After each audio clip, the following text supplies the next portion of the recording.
Өте оңай пісіруді қажет етпейтін торт жасаймыз. Сәлем достар, сіздермен бүгін бананнан өте дәмді болып шығатын, пісіруді қажет етпейтін банан торт жасаймыз. Бізге керекті заттар: печенье, сары май, вареная сгущенка, 20%-дан жоғары қаймақ, банан, сгущенка керек болады.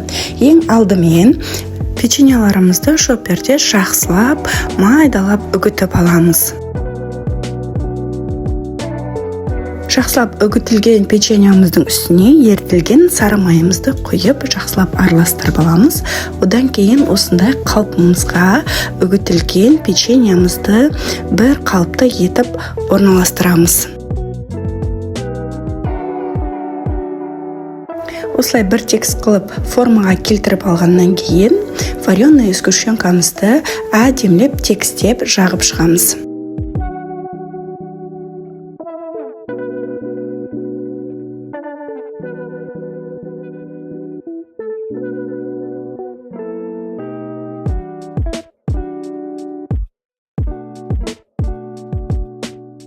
Банандарымызды осылай сәл ірілеу қылып, видеодағыдай кесіп аламыз.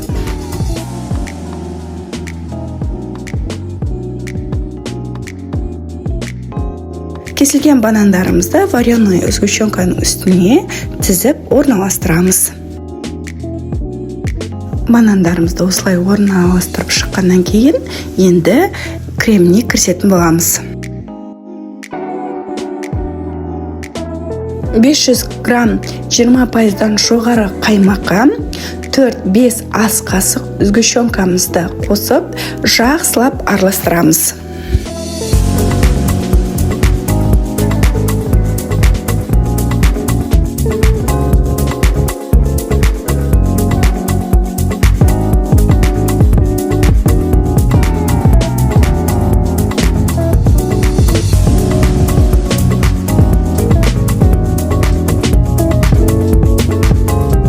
Осылай бір тегіс крем болғанша венчикпен араластырамыз.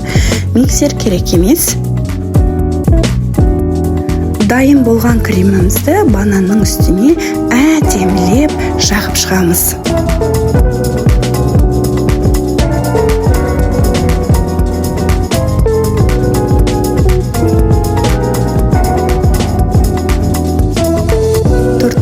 Әсемдесеңіздер де өз еріктеріңіз. Мен шоколадпен әсемдедім. Өте әдемі, дәмді болып шықтым.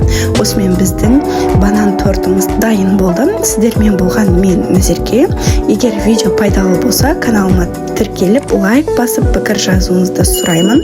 Алдағы уақытта көптеген рецепттермен бөлісетін боламын.